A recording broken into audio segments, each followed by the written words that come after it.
Hey, hey, hey, it's Rebecca, and you are listening to Resilient by Design. Today's podcast is the first time we have ever shared a recording of a live event. I think we figured it out, guys. I hope the audio is okay. This is the live designer meetup that we hosted this November in Toronto. We had 3 incredible guests. It's all about busting the myths behind full service design, literally pulling back that curtain and talking about the real deal. What is it like to run full service design projects, the good, the bad, and the ugly? My 3 guests are Carly Nemtine of Carriage Lane Design Build, who also happens to be the co-founder of the Collective Workspace, the beautiful space where we hosted the event. They were our partners in this designer meetup. And we have Mia Perez of Mia Perez Design, who has had an HGTV show, who's currently working behind the scenes for Farmhouse Facelift on HGTV. She used to work for Sarah Richardson. She is the real deal, folks. And she's also the co-founder of Love My Abode, those wonderful pajamas that I love to wear. And they are bringing out a new color, introducing a new color to their line before the holidays. I can't wait to get my hands on it. If you see pictures of me from that event, I did change tops halfway through the event, and I put on the green jammy top. It's called Forest, and I love it. Green is one of my colors. So she was our second guest panelist. And third, but definitely not least, was Jaclyn Genovese. And Jaclyn is a real force to be reckoned with. She has Spaces by Jacflash, an interior design firm in the Greater Toronto area. She talks about how she's working on an 18,000 square foot home. Like, what? Holy moly, lady. She's incredibly honest and truthful, and just really, all of our guests really share the realities and tell some good stories. So I hope you enjoy this recording. If this is something that you like being able to hear what was talked about at a live event because you can't attend it, let me know, and we'll try and do more of this.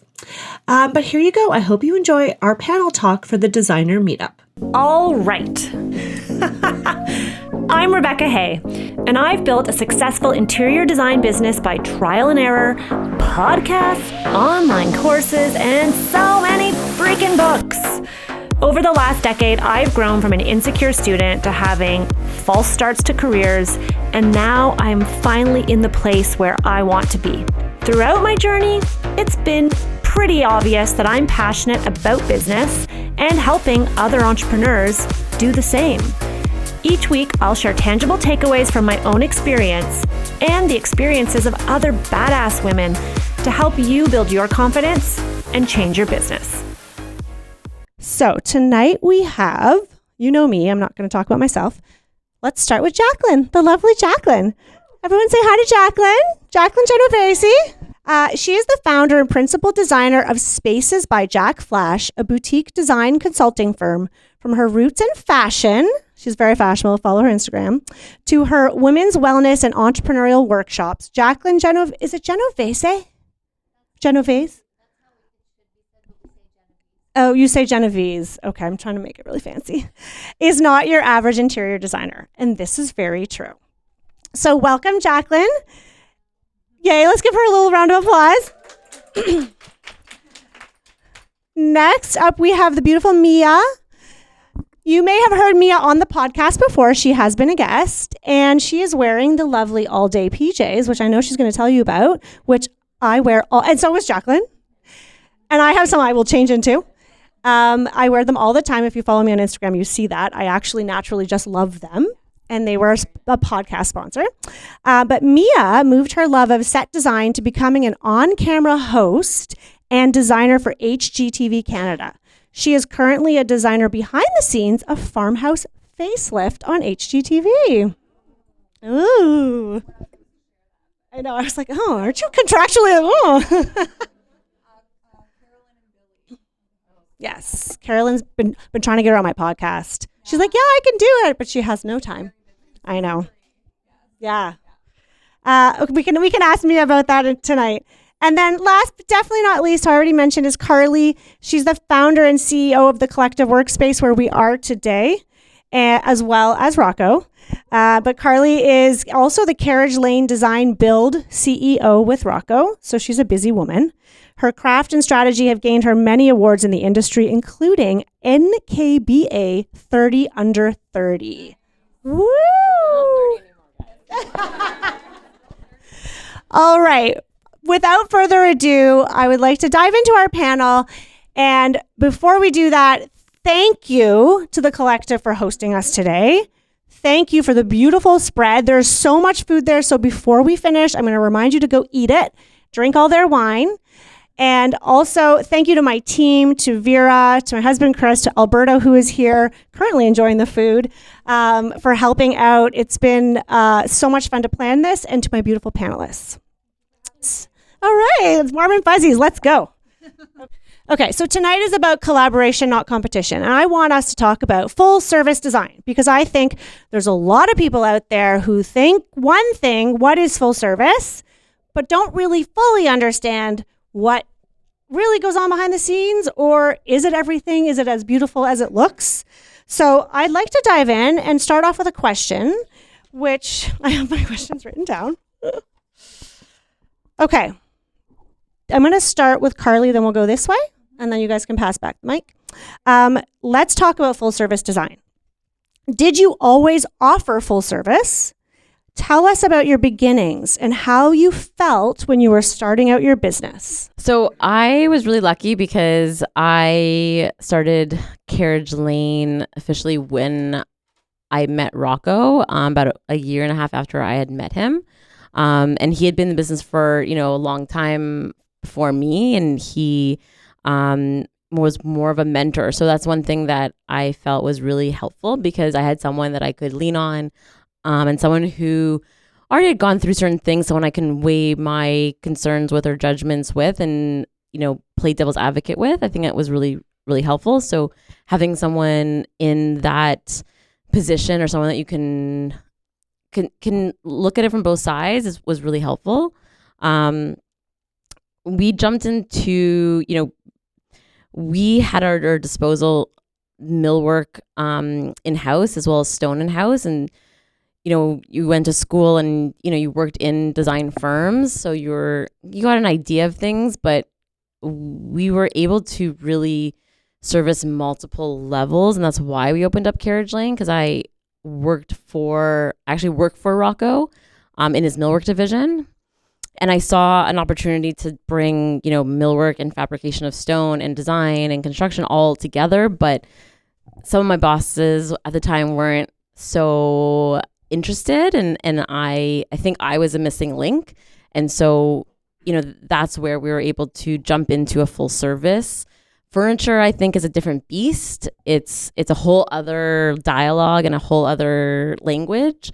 And it's something that you start slowly at, for us. And as you get more projects, you start, recognizing that sometimes the cost of doing business, there will be mistakes, and you have to sometimes swallow that cost.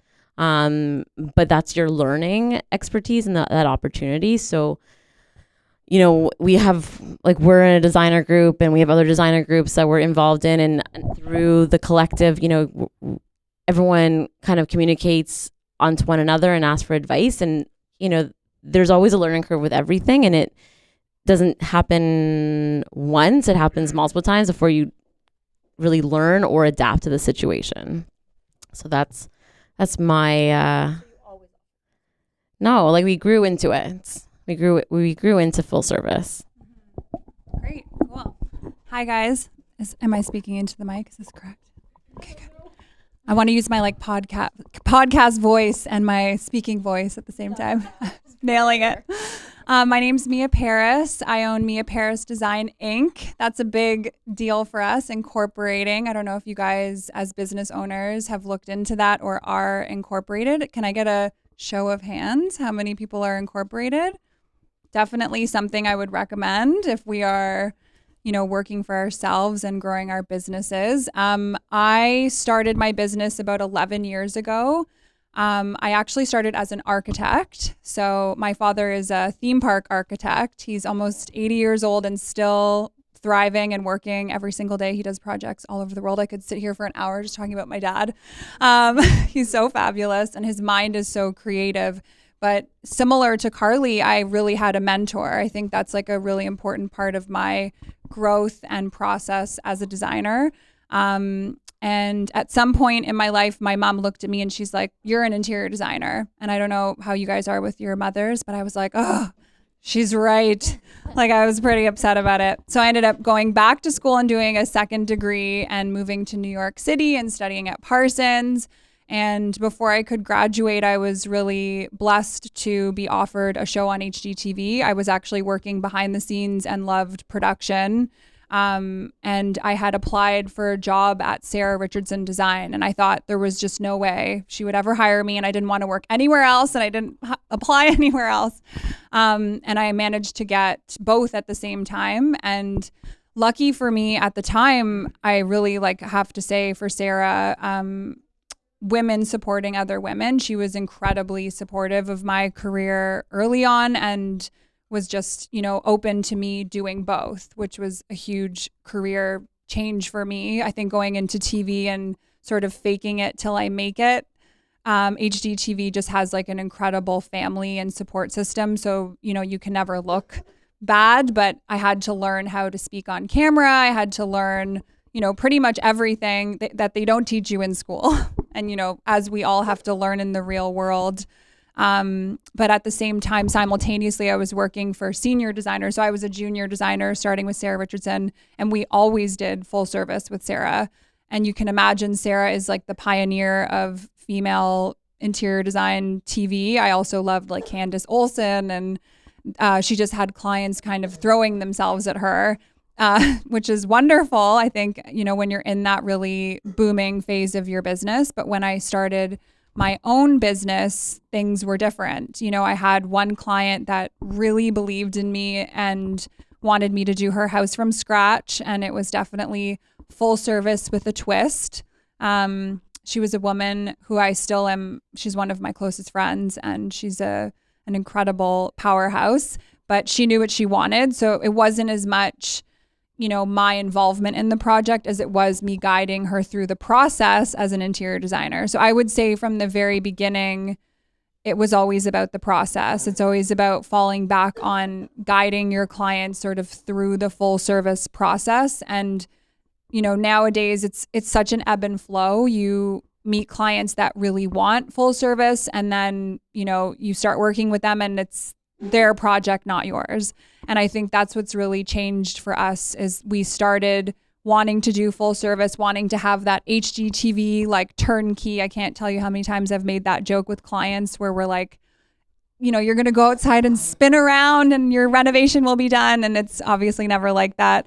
But that's our hope and dream. And I think we've had to sort of reevaluate a couple times and reinvest in our business because sometimes projects just don't make it that far, but we've always sort of offered full service. And for us, I'm so excited about this panel because full service means so much to us in so many different ways. It could be renovation, it could be new build, and it could end there, or it could be a beautiful new house you walk into that you never designed and they want all of the furniture.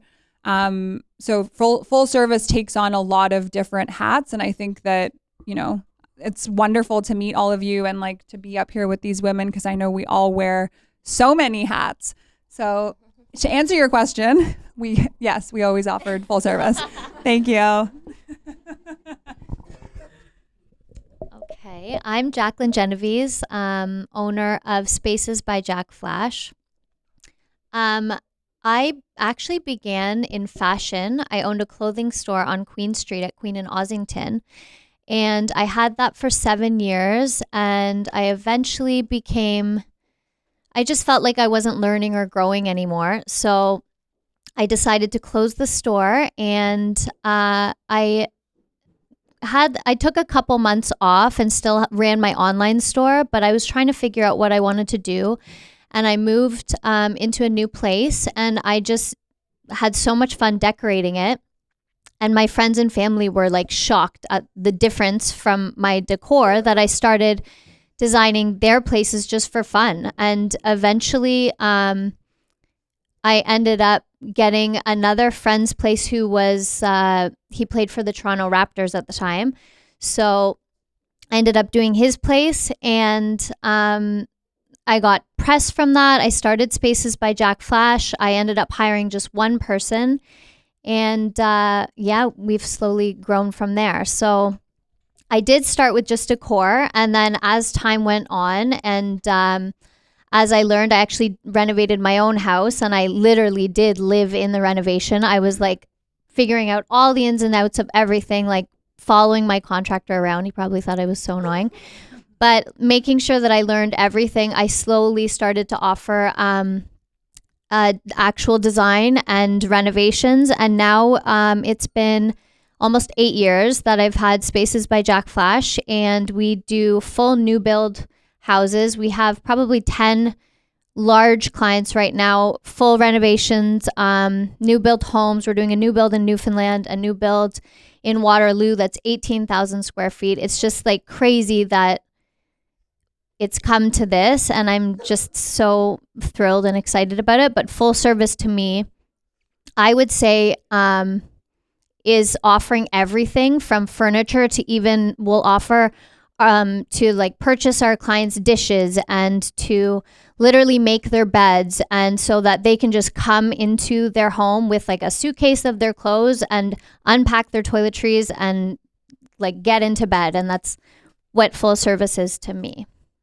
I think that's really interesting. I don't know if anyone else listening sees that everyone has a slightly different interpretation of what full service design is. And I think, when Mia and I were chatting, when we were first coming up with the idea for this panel, we sort of had this conversation where basically what Jaclyn just shared is like the dream, right? Wouldn't that be amazing? Hand over your millions, see ya in a year, and then we'll surprise you with your beautiful house, kind of like HGTV. But the reality is, it takes a little bit of time to get to that point. And it doesn't mean, and this is my own personal opinion, it doesn't mean you can't still offer full service in a smaller scale, for a smaller project. Like what you said, full service could be full decorating, but it's how you service that client. So I think that's a really interesting, different take on it. I really would love to know, I'm just going to dive right in. I'd like to know about billing structures when it comes to how you run your design business, and how were you billing your clients? Since most of you did, like you slowly built it into full service, but how were you billing your clients when you started, and what does that billing look like now? Like, you don't have to tell me how much money you're making unless you really want to share. I'd love that. But just like how were you billing hourly? Was it inconsistent? Was it always upfront? Like, I think everyone's always wanting to know about pricing and numbers. And I think it's helpful just to hear that where you were, where you're at now, and anything else you want to throw in about that experience. Okay, so, I've been doing designing for almost about 18 years, I guess. My God, I'm like, I sound so old, but I'm really not that old. And I think at the beginning, you don't know how to price because you're just trying to figure out like, what are my worth and what can I sell my services for? And then over time you start, at the beginning, you want, like everyone, you want everything, you just want to try everything, and you just know is not in your vocabulary because you're just trying to learn. It took a long time to get to the point where we're at now, where now we charge by the square foot when it comes to design services, and then we base it on packages. So, the design documents is one cost per square foot. If you want furniture, it's, another cost per square foot. And then execution is a third cost per square foot. And on the construction, and it's great because, so far, it's an unemotional commitment. This is the price, this is the scale of, do you want more? Is it a smaller project? It's going to be more square footage. So at the end of the day, it works out. And we use that based on, constant, we look at, let's say, the last 5 projects and see, okay, what's the medium of all 5 projects based on the square footage. And we started introducing that to our clients. And like I said, it's an unemotional commitment, and it's not like, well, we're doing this, and it's like, this is the cost per room. So if you only want to do a few things in that room, that's fine, but this is the cost per room. So you're losing opportunities here if you don't commit to that whole space. And then we, and it also took time for us to realize that like we need to charge after there's one change after the first presentation in that phase. And after that, we charge you for a change. It was really hard to get to that point as well, because, it's like, oh, it's just a little thing here and a little thing there. It's like, no, after this meeting, you can make all the changes you want up until the next meeting. And then we want that list. And then after that, we charge in 20-minute increments. And it's, again, unemotional. This is the rule. This is the law. And the clients have actually been very good about it because, again, it's unemotional. But it took a long time to get to that point because you just want to please everyone. But you have to, I found that it's easier to push that forward if you even have a buffer person in between you delivering those costs and those upcharges. Because then it's, again, it takes the emotional part out of it because clients always think they can, you can accommodate them. Whereas when you go through another person or a buffer or an administrator, it is a line between you and them. So that's, and then construction, it's a wholly different beast, but that's a different topic for maybe, a different group, or a different day. So yeah. I just love this. Because like, I love public speaking. It's so fun. I feel like I should have been a comedian telling jokes. Billing is something I used to be so uncomfortable about. Can I get a show of hands? I'm loving this. Who hates talking about billing? Up front. What about in the middle of a project when someone has an issue? I used to always feel so uncomfortable. There's two really big things that have totally changed my life. And one of them is a process. Having a process is a huge deal. Wink, wink. But it's something you can always fall back on because it just doesn't change. The other thing is, I guess when you're starting a project, something that we never used to do, but we did offer as a side billing option was a consultation. Now we start every single project with a consultation, and our consults are priced differently than our hourly. They're priced as a flat fee structure. You get 2 to 3 hours. I'm usually pretty generous with my time. So it's me in person, evaluating your project, and our clients will normally send, as much information. We have a consultation package. They'll send as much information as they can up front.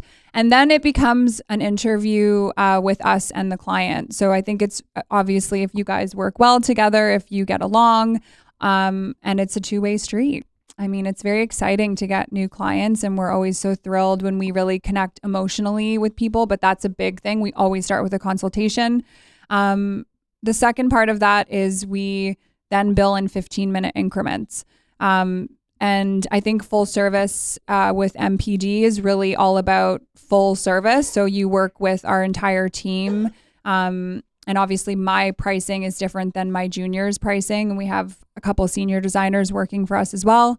And we have an account manager. So I think it helps to separate, us as designers as levels of, I guess, expertise. And I think it's just a natural progression. As you spend more time in the industry, you see and solve a lot more problems, and it's easier for you to sort of step in quickly and make an adjustment. But so we bill 15-minute increments. I have always tracked my time. It seems kind of tedious. I think at first, working for other firms and doing that, it was, a labor of love. And I think you have to just learn to enjoy it. But it also then becomes the backbone of any conversation you have with clients.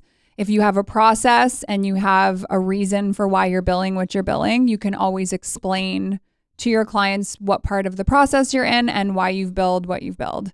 So I think it's more frank, and it takes out the emotional component of it, because I think stuff always comes up and we truly are problem solvers. So yeah, that's how I've always billed. I have billed both ways. I've offered flat rates as well as hourly. And to be honest, every time I have offered a flat rate, I've ended up just breaking even or losing money. So I don't know about anyone else, but it's like always a nightmare doing a flat rate, in my opinion. Everybody always wants revisions. They go on vacation and they find inspiration, and then they want to change something in one room in a tile, and then it's like spirals into needing to change the countertop and then the vanity, and then it's like you're redoing the entire design and essentially for free when it's a flat rate. So I now offer I do an hourly, and before I even do a consultation with the client, I give them, like everyone was saying, like a process.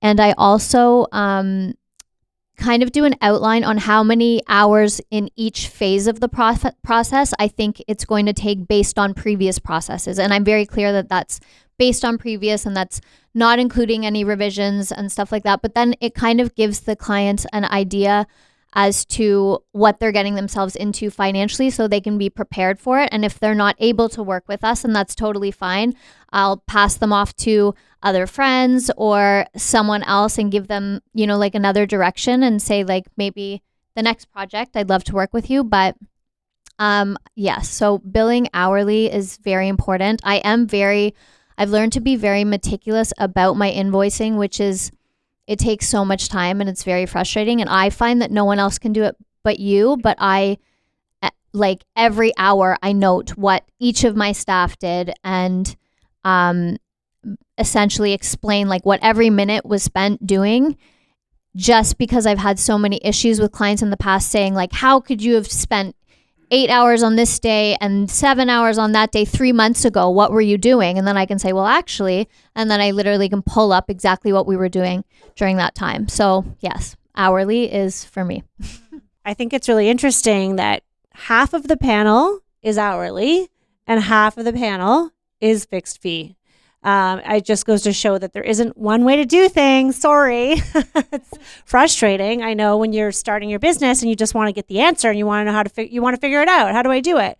And I think what I'm hearing and I can relate to is that you still need to track your time. So regardless of if you're billing hourly, if you want to bill a fixed fee, if anything, and I've said this before, if you bill a fixed fee, you almost need to be more diligent about tracking your time, because you run the risk, like Jaclyn said, of losing money. And I mean, we're not here to talk only about fixed fee billing, but I will say that it can work if you're very strict and you have set parameters. And that's how we work. And it sounds like that's similar to how you're working by breaking it out. I guess the question is, I'm sure everyone's sitting here is like, well, this all sounds really good, but like, did you always have clients who were willing to pay, whether it was a fixed fee? Like, let's talk about the clients. Let's talk about that, because that's kind of like the most important thing. Like, if without clients, we don't exist. Without leads, without sales, we do not get to do our beautiful craft that we love so much. And so we need to make sure that what we do is reaching them, but we need to make sure that those clients are willing and happy to pay. Like, it's nice to hear Jaclyn say, sorry, if you can't afford us, I'll send you to my friend, and we all want to be there. So let's talk a little bit about that experience. Like, have you had an experience with a client where they were like, no, or you had pushback, or let's just talk about, and everyone's had some story, but I think it would be really interesting to talk about that, because full service design, we always assume that here's the check, like,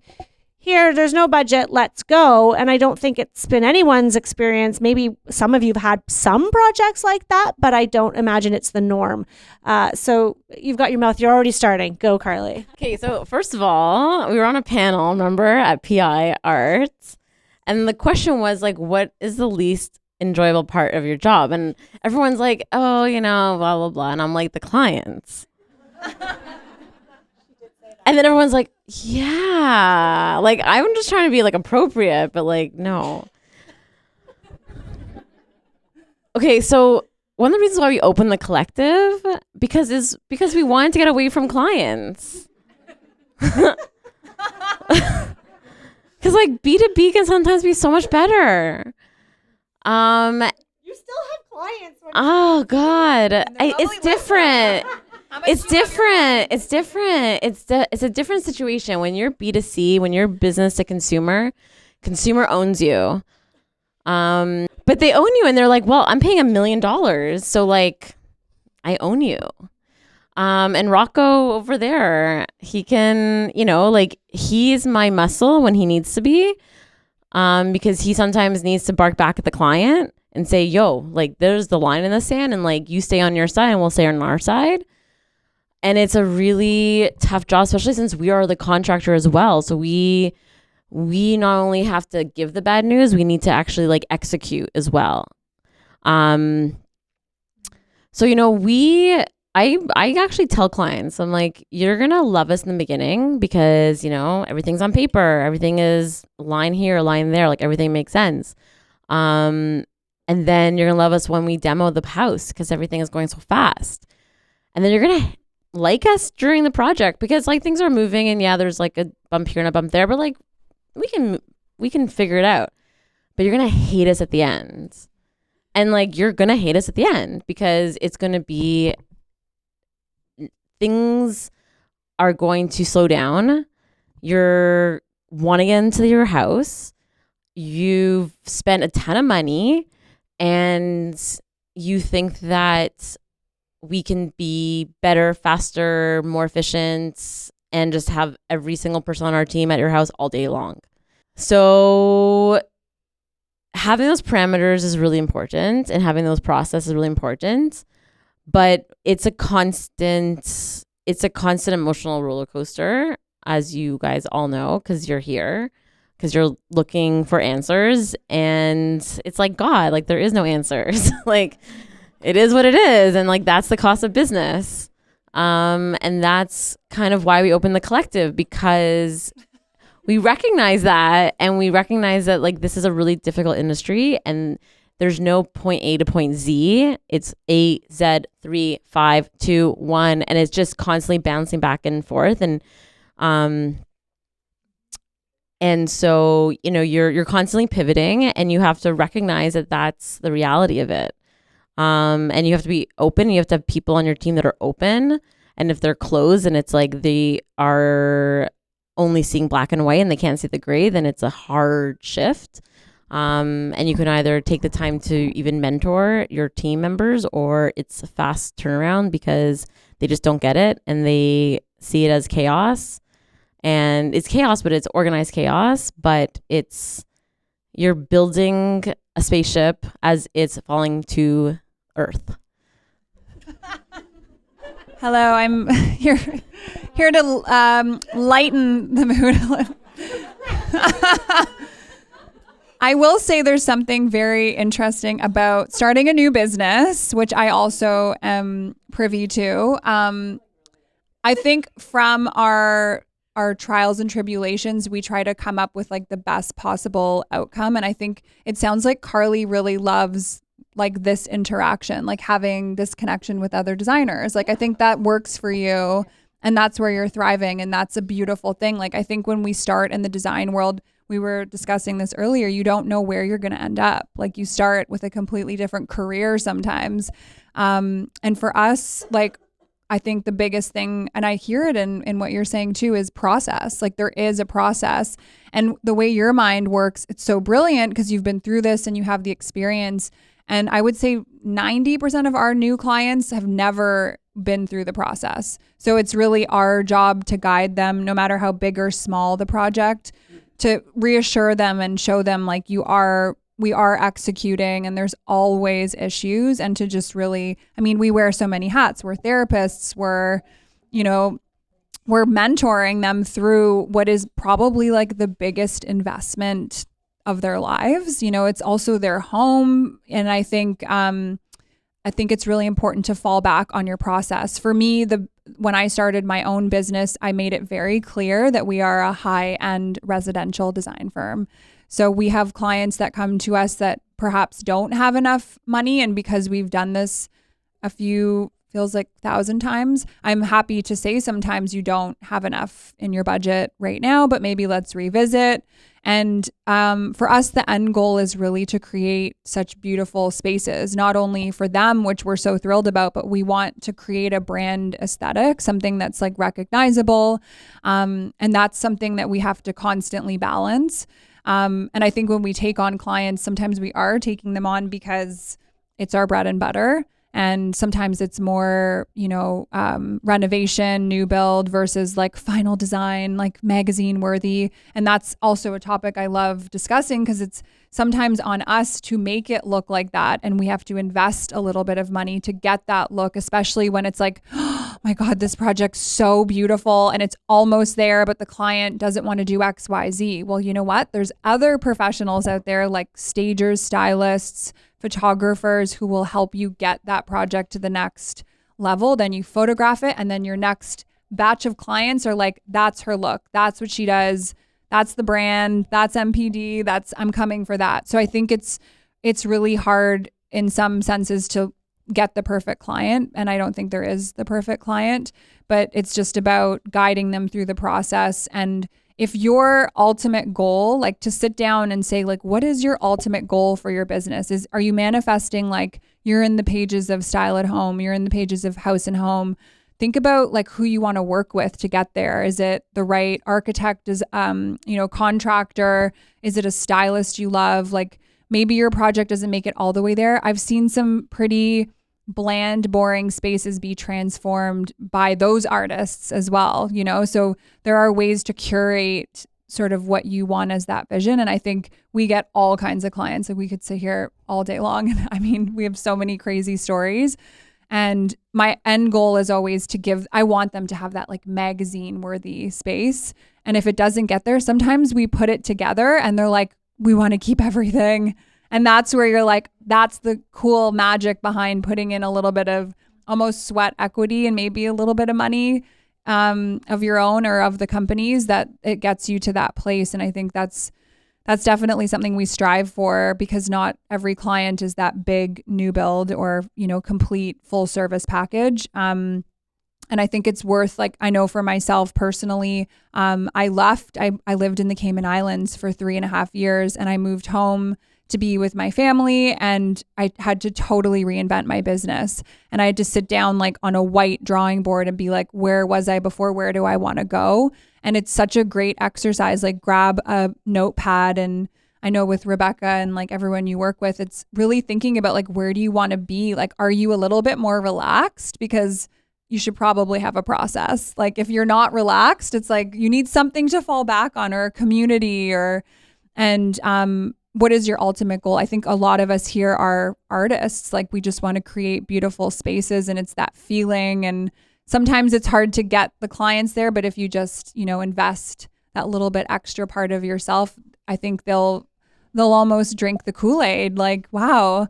So yeah, I feel like, that's a lot of us like emerging designers as well, to get that extra leap. I really admire young designers who are just starting out in the industry, who can even take their office or their bedroom and make it into like a beautiful story. Like working at Sarah Richardson, a lot of the young designers there, they went home and curated the most beautiful apartments that would just be featured in the pages of House and Home. And you could tell like their heart was in it. And that's what clients want to see and experience, is like, you love what you do and you love working with them, and they're going to love their finished space. And I think if they trust you enough, you'll get there.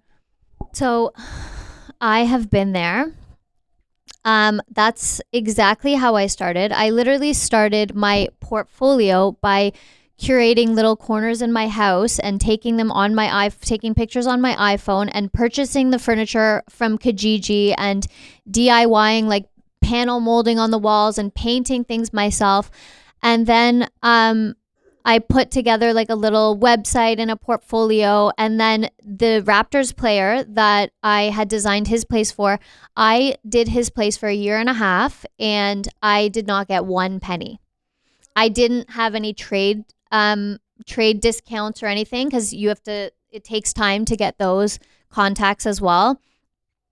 So I threw parties in nightclubs twice a week. I had an online store for my clothing, and then I did this 9 to 5 during the day. and just put my heart and soul into it for years until I could finally afford one other person. I hired someone on Kijiji that did my floor plans at the time for $40 a pop. And then eventually I hired someone who could do 3D renders. I just did decor for years. I worked with any budget for probably years, and it was fun.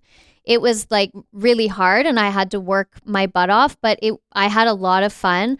I remember doing a condo for $5,000. So I used their existing furniture. I went to IKEA for a couple pieces. I shopped on Kijiji.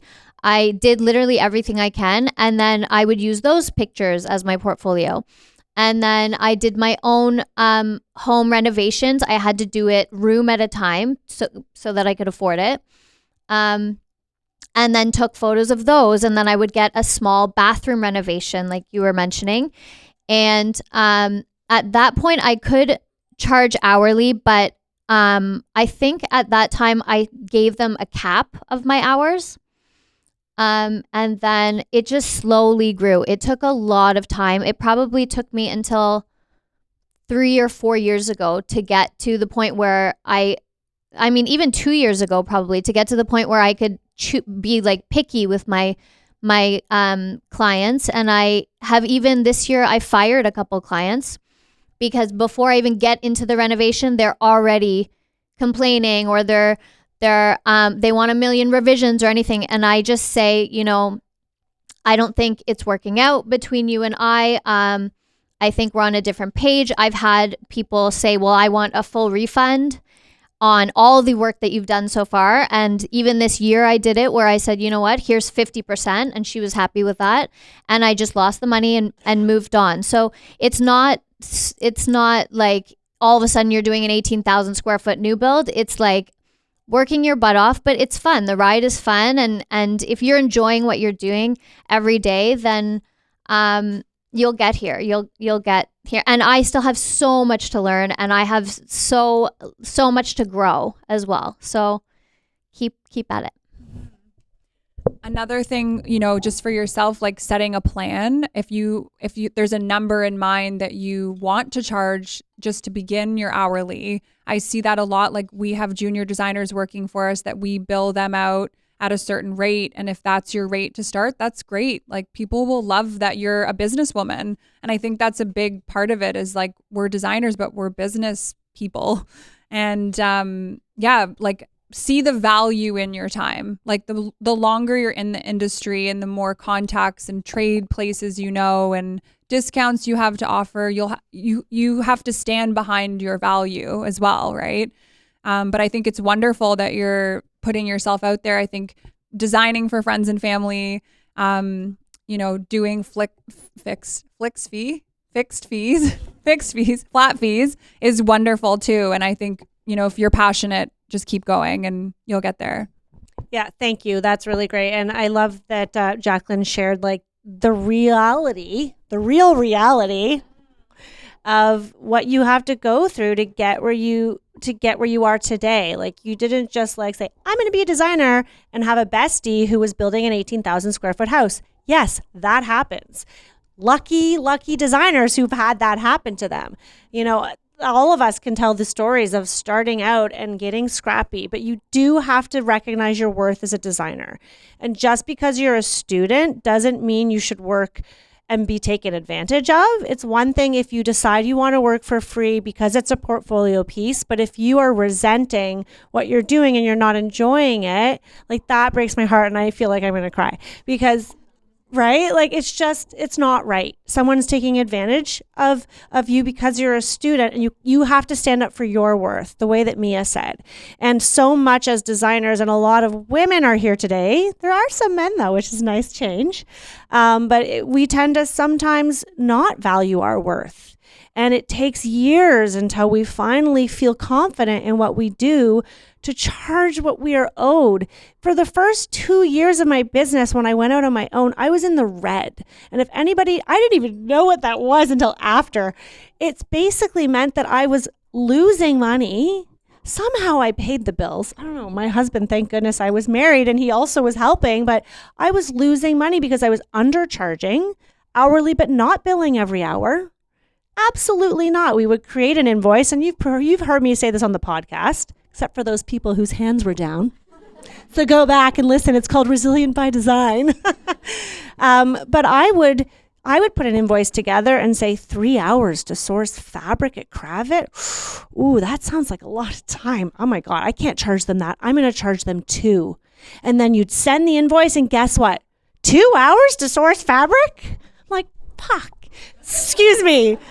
Like, I probably should have left it at 3. Like, there's no room to negotiate. And I think it's inspirational. And that's why I love having these lovely women here today who are so far along in their career, because you can see what's possible, and you can see that, you do diligently track your time. And regardless of your experience, sure, when you're just starting out, you're going to work for free a little bit. You're going to take on jobs that you regret you didn't take, because you got to pay the bills. Some of you don't have to, and that's a luxury, and that's wonderful. But the rest of us, I had a mortgage, I had babies. You take the work you can get until you start to feel confident. And the women that I see, I'm saying women because it's mostly women, that are confident earlier in their career, even when they don't have the experience, and they say, no, I'm going to charge this, they skyrocket. And they skyrocketed way ahead of me early on, because I was people pleasing and tiptoeing and trying to make everyone happy, meanwhile resenting the client. And it's not the client's fault, because you teach people how to treat you. And so that's my last nugget there. But thank you. That was a really good question. I would love to, we are going to open up the floor for questions in a few more minutes, because I feel like there's probably lots of questions and there's really great advice here. I think that, the only other thing I had written, and I would love to just have an open conversation about, like, just talking a little bit more about those bumps along the way, that you've experienced, like you mentioned, Jaclyn, what you were going through, and like even Mia, like I love hearing you open up, and I love always having conversations with Mia. We'll chat on the phone. Mia's like, oh, let's talk about this. Like, what about this part is so hard. I'm like, yes, preach, share, tell. Like moving back from the Cayman Islands. Oh, it's so exotic. There's Mia on the beach. By the way, her Instagram feed is like gorgeous. But like, I love your honesty in sharing that when you move back to Toronto, like you're kind of starting from scratch again, right? So perhaps we can just share a little bit more about that sort of the darker side. I don't want this to be a downer, but I hope that it inspires other designers to see that it's not all rainbows and butterflies and sunshine. Well, Carly knows that. Maybe we'll start with Jaclyn and make our way this way.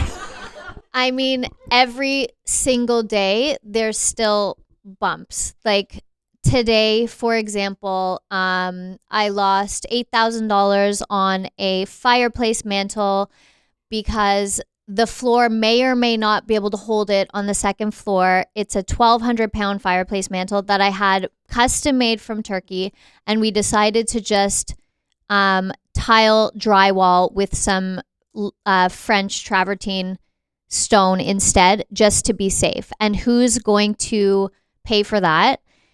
Somehow it's always me, but that's what you kind of have to account for at the beginning. So I know we're not really getting to the construction side, but at the very beginning of the project, I add a little bumper to the GC fee, and he knows that's happening, and that's for any errors that my staff do, any errors that I do, any bumps along the way, like literally from the minute I wake up until the minute I go to bed, I feel like I'm just putting out fires, and I feel like that's just interior design.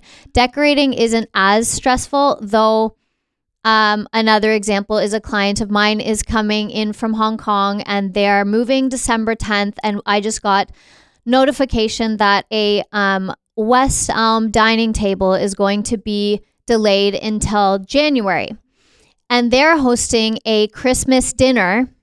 And the client is freaking out at me that she's not going to have a dining table. So I had to leave my son's sing-along class and go and resource a dining table for her and reassure her that everything was going to be okay, and got a new dining table that's arriving next week.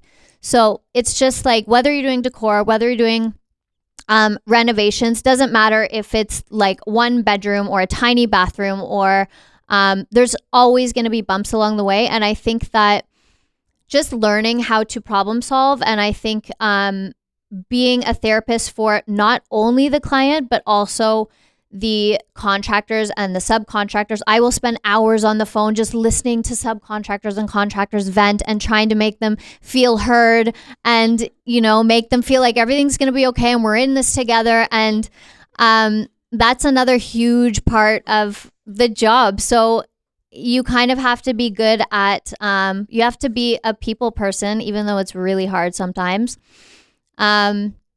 But you do have to see your worth, and you do have to put your foot down sometimes and just say, like tonight, the same client was messaging me at 6 p.m. and I said, look, we're doing everything that we can. We have from day one. We're doing a great job, and we're going to get, everything's going to be fine. We're going to continue to work as hard as we possibly can until the day that you move in. She said, oh, okay, thank you. And then that was it. And that was kind of like, give me a minute. So you can say, you can like put a line in the sand in like a nice way, but yeah, there's never not going to be, I don't know any designer that doesn't have bumps in the road and hasn't had a huge journey and losses and but learned so much along the way, and I'm still learning. I like to focus on like a word, and I think as designers, I mean, last year it was abundance. This year it's perseverance. I feel like when I hear these stories too, we're no stranger to that. We were discussing earlier another designer who never has problems, and I was like, oh, that's so nice. I am not going to name names, but exactly. And I think perseverance is so key. One of the things I know I've discussed with Rebecca on her podcast, which is so important to me, is a contract. I don't know how many times I can even count that I've had issues come up in a project. And I used to have a 1-pager that was like, you know, here's what we do with discounts and here's what we bill and love you a lot, sign here, quick little retainer, don't forget, you know, just so fun and breezy. But I'm like, that's where we need to be the most serious, is at the beginning of the project. And we actually, if we greenlight a consultation and move into full service, we sit down that moment with our contract and go over it with them.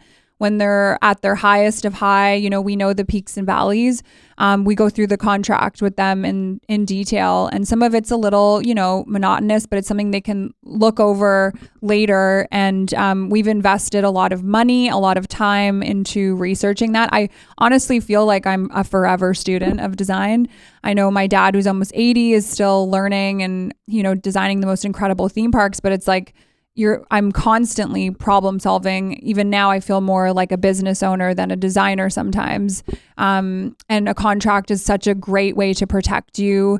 I think one of the issues you discussed, and I feel I face on a daily, is the relationship you have between you and your contractor. And whether that's somebody that came through your client or you brought onto the project, there should always be boundaries. And boundaries is another big word, whether it's with your trades or with your clients. I just find that contract should separate you from the liability of working with other trades, because there's only so much you can do as a designer. We're not trained masonry, tile installer, kitchen plumber. I would love to be an electrician. That sounds like a really fabulous job, actually. Like, the trades are incredible, but they also spend a lot of time going through school, getting tested, like experience, and that shouldn't be on our shoulders. And it should be very clear from the beginning with your client that you are not responsible for those things. I have found that time and time again during during pandemic times that, you know, things are delayed or done wrong or something happens. And who are we looking at? Like, who is the general contractor that did not tell you to get a permit to, you know, reinforce the joists? And you know what I mean? That's not on you. That's on the contractor.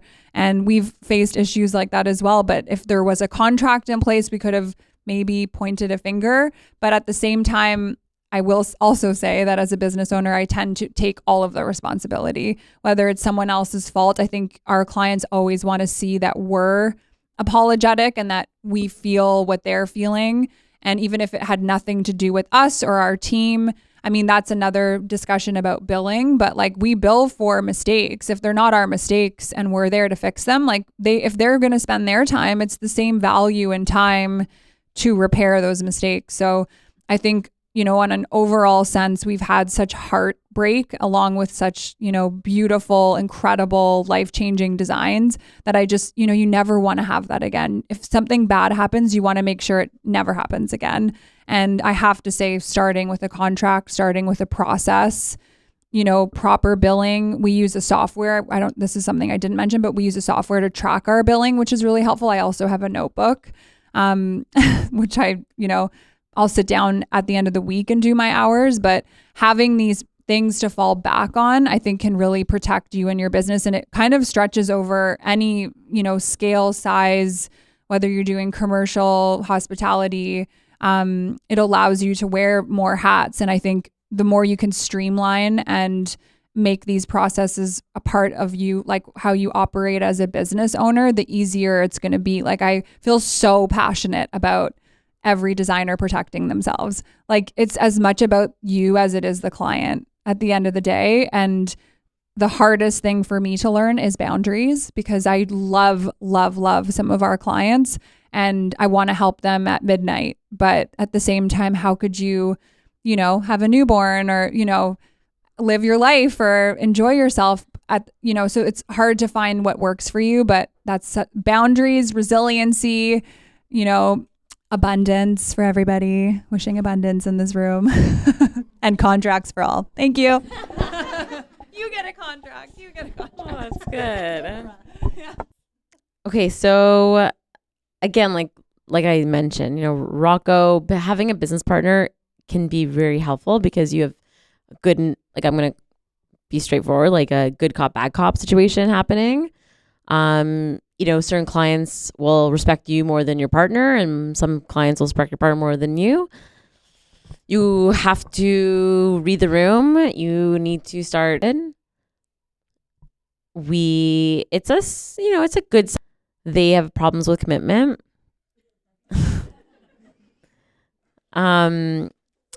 We went through all of our phases. They've signed off on every page. They ghost us, then they come back, then they ghost us again. And then we have to reprice it. And we had a team call with them last week and said, do you not trust us? Because like we're not getting warm and fuzzies and this is sending up red flags. And his comment to us was, well, we're almost at the design, like we're almost finished the design. We're like, nobody, like we're waiting for you to sign the contract, like for the final construction. Like we have millwork companies like ready to go. Like you're lost you spot. So I think, you know, like you guys were saying, projects are always like, oh, they look so great. But then once you get into the weeds, you really have to recognize like what are red flags, and it takes time and you have to go through some blunders. And, you know, like Jaclyn mentioned, it's always like you're a problem solver and it's a moving schedule. It's a moving aspect of things. And you need to stand in that ground. It's hard because, you know, you just want to help the client but it's you know, one of the things my business partner gets mad about is like, we just want to blame everybody except for ourselves. And everyone just wants to point fingers at one another. And one thing that I found was having a contractor that you can actually like constantly work with and letting the clients know if it's a new contractor, like you need to meet with them and you need to see if it's a good fit, because there can be a massive roadblock on a project. And if you and them are not on the same page, then it's going to be a shitstorm. And then if you're not on the same page with that contractor, you go to the client and you say, I don't think this is going to be a successful outcome. And clients just want transparency, right? They want to be kept in the loop and they want to know that, you know, we all know that we have the client's back. But I find that the contractor one of them is going to be the loose cannon, and it could be one or the other at any given time. So what we try to do, and it's not a science at all, is we try to let them know, like, you're going to hate us at the end. So just recognize that. And it's not because we're not doing our job, but it's because we're not doing our job. But recognize that, because then when you get there, we can remind you, remember, we said this is going to be a tough part. And some of them it'll go through 1 year and out the next, but the other clients have said to us before, you know what, you told us, you warned us, so it's not as bad as we expected. I found that was really helpful, because there's always going to be missteps. We try to remind the clients as much as possible at the beginning when we're in the consultation aspect that there's going to be major hiccups. There's going to be things that do not come out in the wash as you expected. But recognize that we're here to move it along and try to problem solve. But there's 1,000 balls in the air at any given time. And as long as you just keep reminding our clients, and you keep reminding them, and you keep reminding them, and when there is an issue, you voice it. It's not over an email. It's face to face, or it's over a phone call or a video call, because clients can really, I find, use internet and use email as their, like, to hide behind, and things get misconstrued. People get frustrated. So I would say that would be one takeaway. But the second takeaway is to build a relationship with a contractor and with vendors. And even if they, screw up, or they, they miss a beat, you have to reel it in, and you have to keep working with the same people, because everyone is good as their last mistake, and especially in this industry. But what we found is consistency and patience.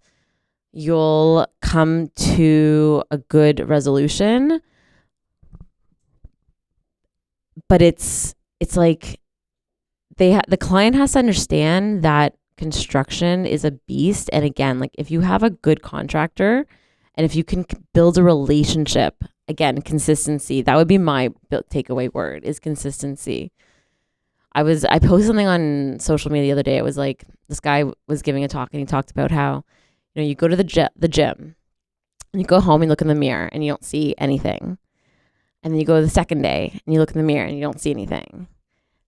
And the third day you go in the mirror and you still don't see anything. But 3 weeks later, you look in the mirror and you see something. And 4 weeks later, you look in the mirror and you see something. And it's not something that happens overnight. And if you bump from one vendor to the next vendor, and bump one contractor to the next contractor, because everyone's shit, then you're just never going to find the person that you're going to build that relationship with. And that is really the key, is building that relationship, because if you build that relationship, they will make you look good, because we know that when they're in front of the client, they'll throw you under the bus. And when you're in front of the client, you'll throw them under the bus. And it's a pointing disaster, and it doesn't solve any issues, and it just makes the client more angry. And that would be my takeaway, is consistency. Thank you. I think that's, a big theme that I've heard tonight is setting expectations.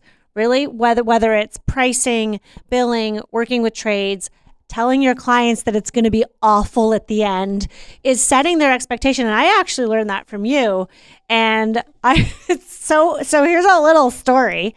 We finished a project this spring. It was a main floor renovation in Etobicoke. It wasn't a very big job for us, but it was a great job, great clients. And when I went to the consultation with my designer, Claudia, we walked through, and I was like, I'm going to channel my inner Carly, and I'm going to remind them that it's going to be messy, and it's going to be long. And our contractor that we recommend, he's great, but he ain't perfect, and he's probably going to screw up, and something's going to arrive damaged. And I scared the living daylights out of them. They still hired us. And we left that consultation, and I remember Claudia turned to me and she was like, I think you scared them, Rebecca. Like, we did not paint a pretty picture. I'm like, good, because I used to paint the freaking prettiest picture. And I was like, don't worry, we've got it. We're going to make everything so great. It's going to be wonderful. You're going to love us. It's going to be amazing. Please hire me. Right? And then the client was disappointed. They were frustrated. They were angry. So now I tell them, like, this is what it's going to be like. But don't worry, we are there to problem solve. We are there every step of the way to work with you. And I asked the client for a Google review a few months ago, And she said to us, she said, wow, it really wasn't as bad as you made it out to be. And I thought that was the best feedback because they were thrilled. I mean, the place looks amazing and there's been some deficiencies that are still not finished, which is very frustrating.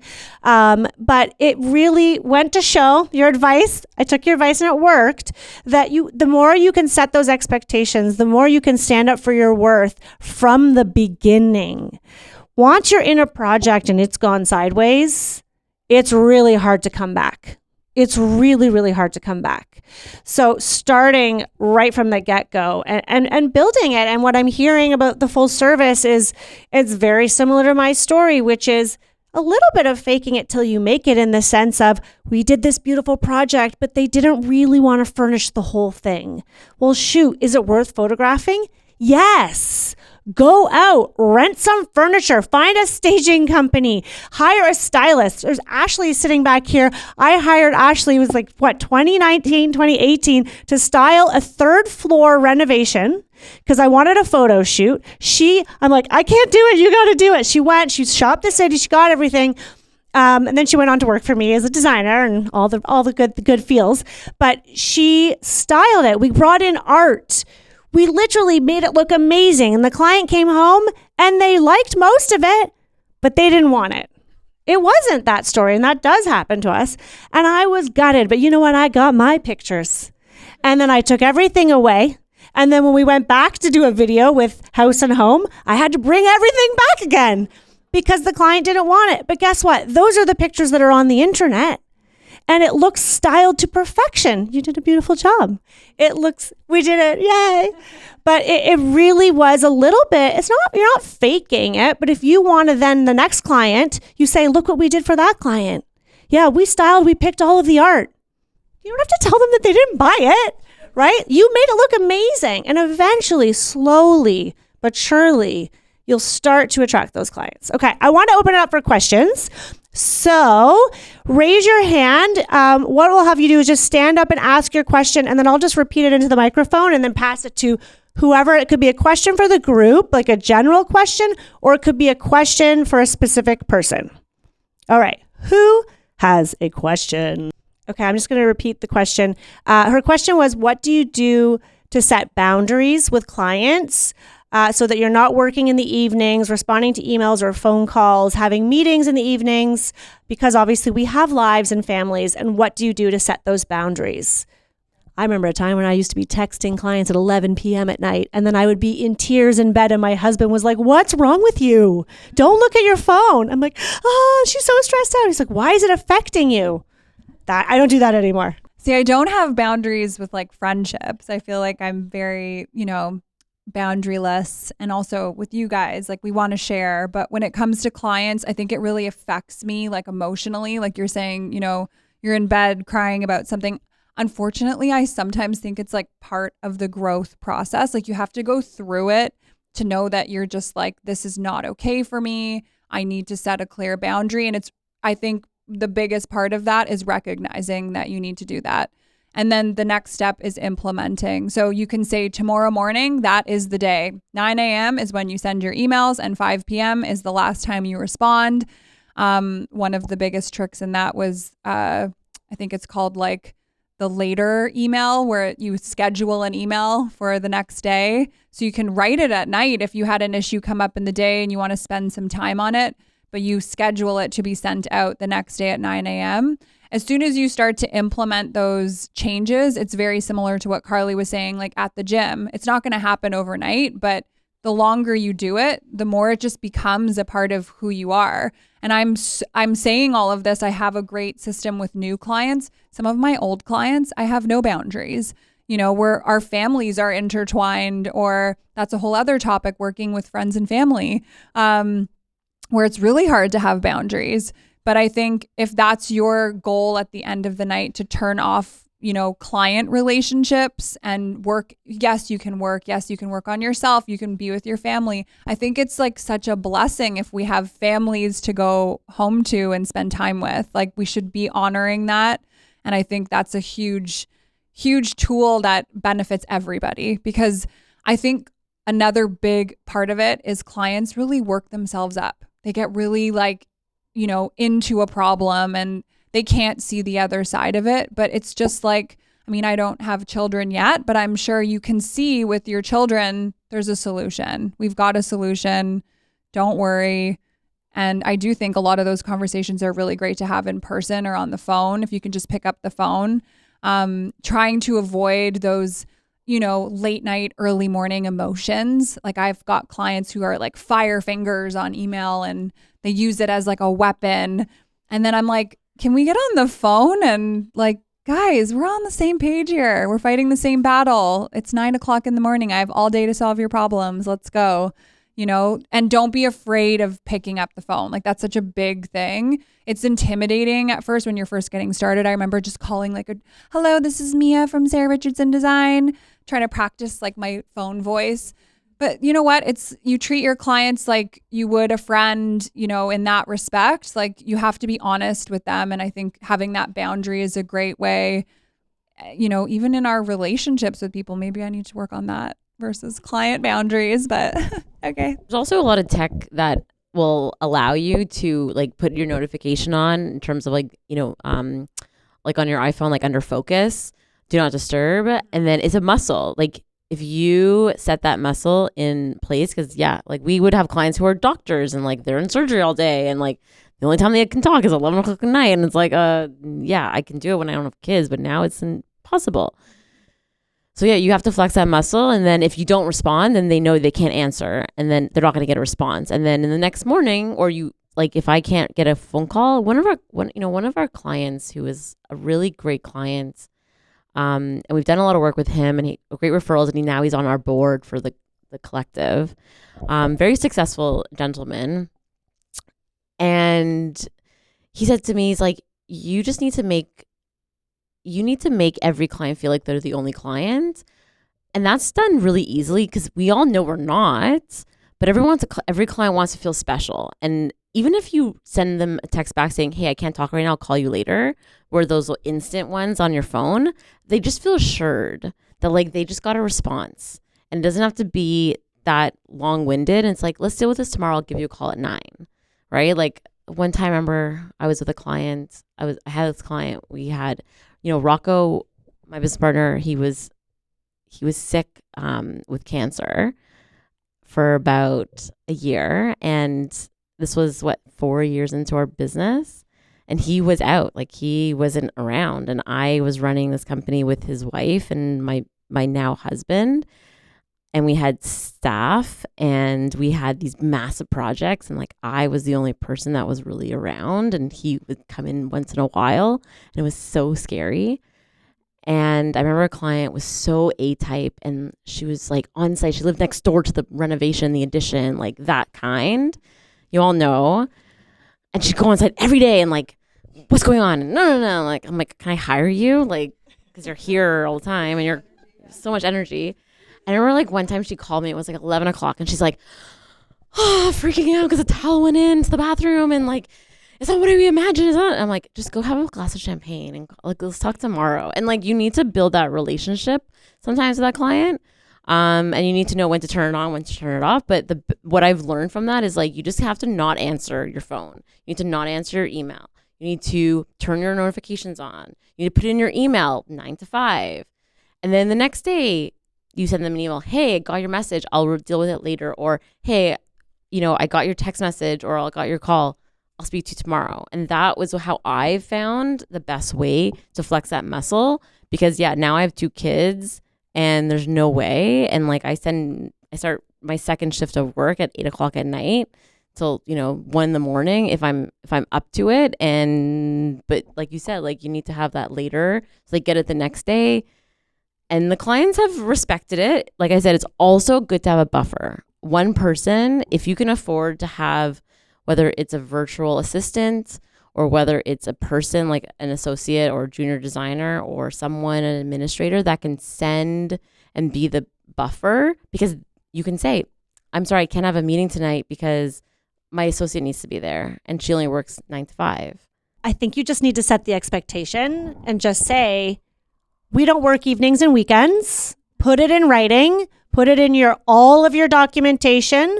We just had someone in our program in Power Process share, or was in Designer's Room share, her welcome package was so great. And she was like, it says in her welcome package that our business is a 9-to-5 business. We do not work evenings and weekends. The best method of communication is email. If you can, don't give your cell phone number. I don't give clients my cell phone number anymore. They cannot find me. And when someone calls me, I'm like, how did you get this number? Because there is nothing that is urgent enough that needs immediate attention that can't be dealt with between the hours of 9 to 5 unless there's a flood in your basement. Okay? Like that's what I say to clients. I'm like, if the drapes are too long or if the tile is wrong, like we can fix anything. If it's an emergency, probably call the contractor. But if it's an emergency, obviously we will be there to help. We're not freaking saving lives. Right? Like it took me a long time to learn that though. It took me a long time to learn that. Like you, it wasn't until I started having kids I was like, this isn't sustainable. But you have to set those expectations early and people will respect it. And if they try to test you, you don't respond until the next day, exactly what Carly said. Oh, how do I repeat that question? Basically, what is sort of an average rate? Do you mean, so for full service design, do you mean design fees or cost of a project? So full turnkey service, cost of the project, including the items we purchase and the construction and our fees? Because that really is going to be scope dependent and size of project. So it's kind of hard. So I tell clients right now that if they're looking to do a renovation, cost wise, like they're around that $250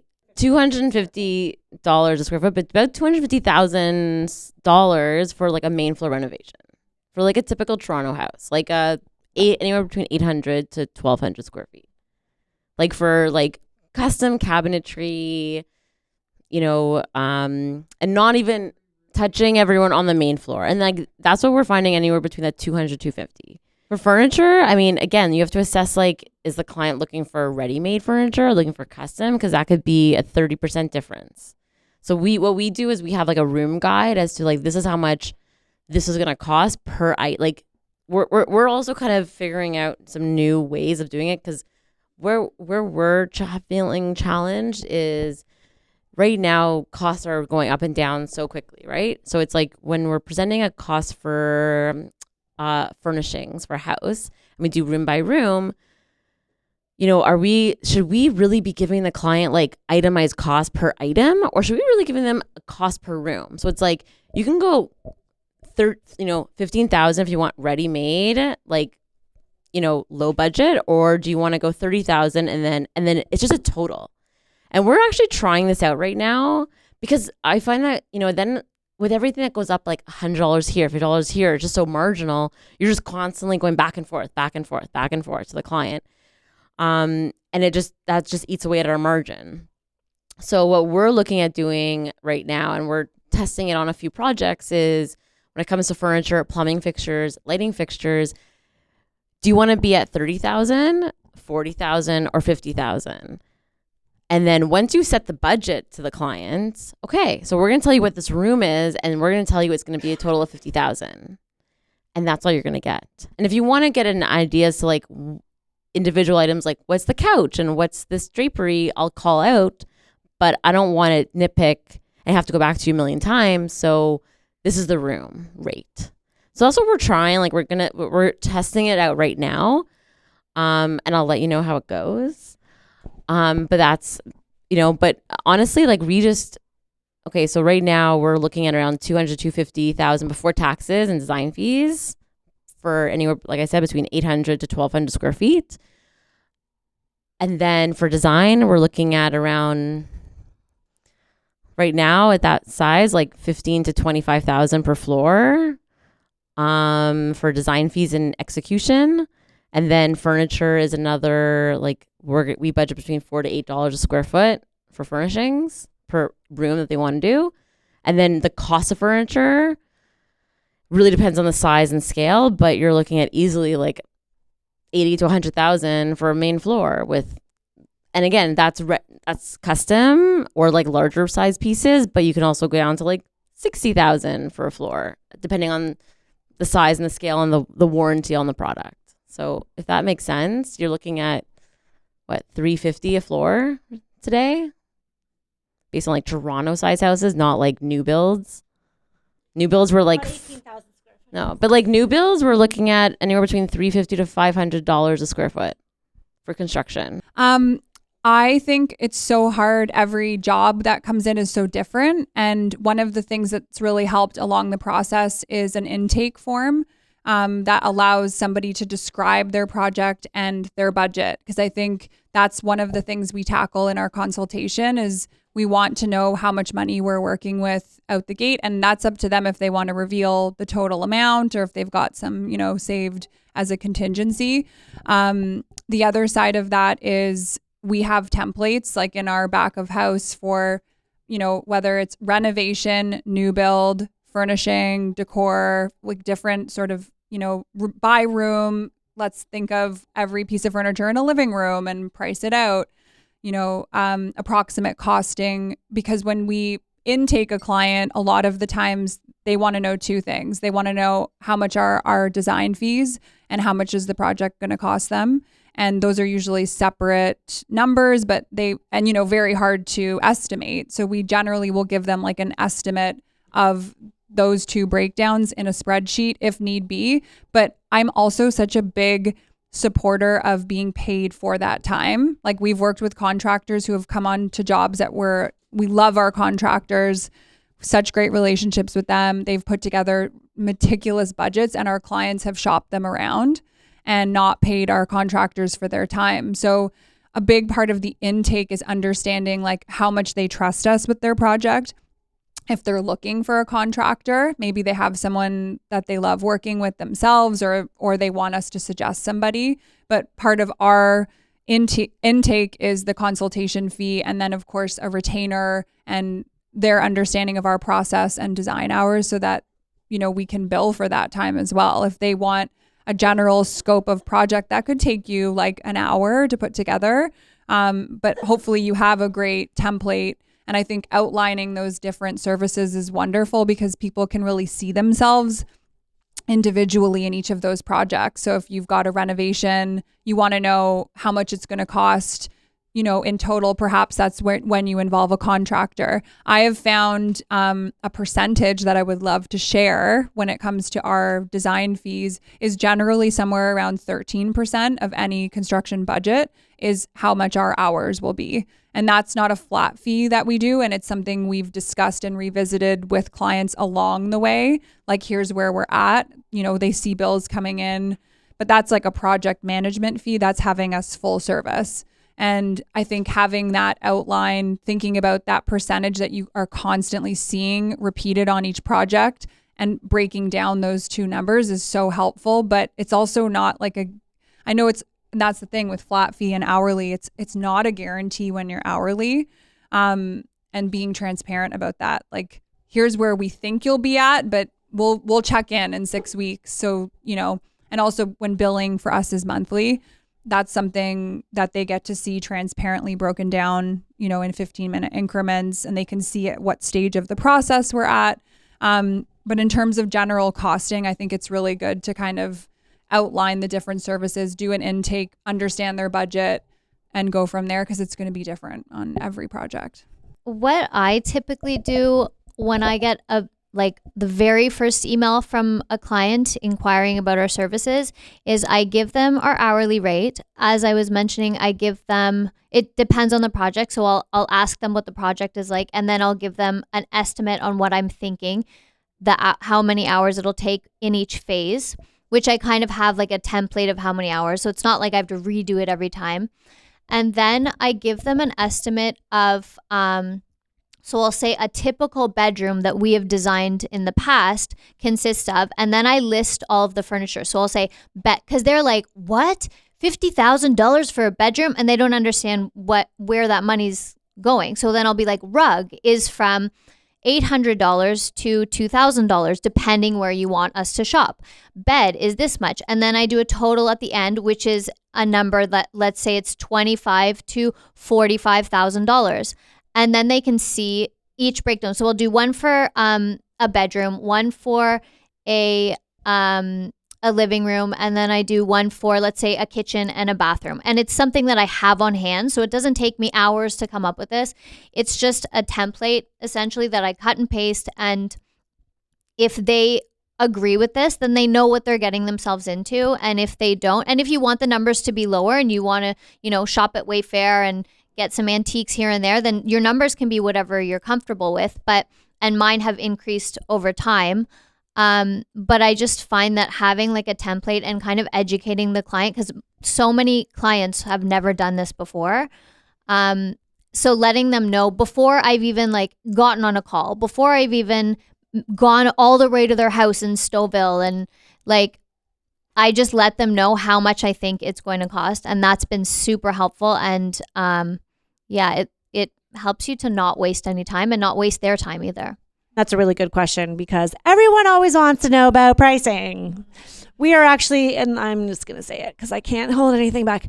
Vera and I actually spent a lot of time today. We are working on a sort of like a mini course that we're going to launch in 2023, which is how to price your services and give all kinds of examples of different models. It's something that we talk about. We already have inside Power of Process. So any of my POPs, woo, but it's something that we get asked all the time, and there are so many different ways to do it. But I love that educating your clients. We do it verbally in the discovery call. I say, well, the last kitchen I did, and it sounds like it was about the size, was about $80,000. And if they're like, what? Then you can explain why, right? But you don't do anyone a service by not giving them any idea of pricing until they've paid. I've made that mistake. I've been at a consultation and I'm like, this is what it's going to be to design. It was like $15,000. And they looked at me like I had two heads. Why would I have brought you here and paid for a consultation if I couldn't afford your design fee? I know that's not really the question you were asking, but I think your square footage is really helpful. Would anyone here agree with those numbers? Does that sound crazy to you? Yes, no? People are like, I don't know. Sounds low. I mean, I'll be like open book. We're about to finish a condo. It's a 2-bedroom condo in Toronto, full service, reno, full decor. I would say it's mid to high end. It's not high end. And all in, it's going to be, because we just sent the final invoice and I got the check today. Woo! I got the balance. We always collect the balance of the money before we install the furniture, because I've made that mistake. I'm not a bank. And the total came into around $450,000, all in taxes, construction, decorating, our fees. Full project. That's a 2-bedroom condo in Toronto. So construction's expensive right now, right? So, I mean, that kind of sucks. I'd rather spend more money on the decorating. Of course, we all know it's worth every penny. I think that people don't realize, and this is one of the things I learned from working with a contractor and like having them as a business partner, is that you have to look at square footage. Everything comes down to the square footage. You know what? It's just really important because that just, it's all just calculations, right? And then sometimes you can look at a client in the face and be like, well, you have a 5,000 square foot house and everything, more product, more installation costs. Like those are the brass tacks and like those are the brass numbers, and you can't get away with it. And so understanding, and also when you talk to clients, is like breaking it down per square foot so that it's a little bit more easier to swallow and they understand. I find that goes a long way. And it's another muscle that as a designer, you need to really practice. But one of the exercises that Rocco and I have done over and over and over is, okay, what was the square footage of that space? How do you know it's overpriced? What's the breakdown? And that's what we have to look at. And that's where we as designers will be much more successful when we're in front of clients, because we are validating and we are the expert, but that comes with a certain amount of information that we also need to hand over to the client and be confident in what we're saying. Okay, we've got way over time. Thank you so much, guys. This has been so great. If you guys still have any questions, panelists, we're all going to be here. We'd love to take some pictures with you on our step and repeat wall, so don't be afraid. Come on up, say hello. I just want to say thank you to these beautiful women and panelists. You guys have been so helpful. Can we give them a round of applause? Oh, and I'm going to do a quick outfit change in a minute, like it's my wedding. Yeah. Actually, fun fact, I did not change my outfit on my wedding day, but my husband did. Who's the diva? So thanks again for coming, guys. If you liked this, let us know. And please feel free to enjoy the refreshments, the beautiful drinks that the collective has provided for us today. And we really appreciate you taking the time out of your day to come and connect with each other. Thank you so much.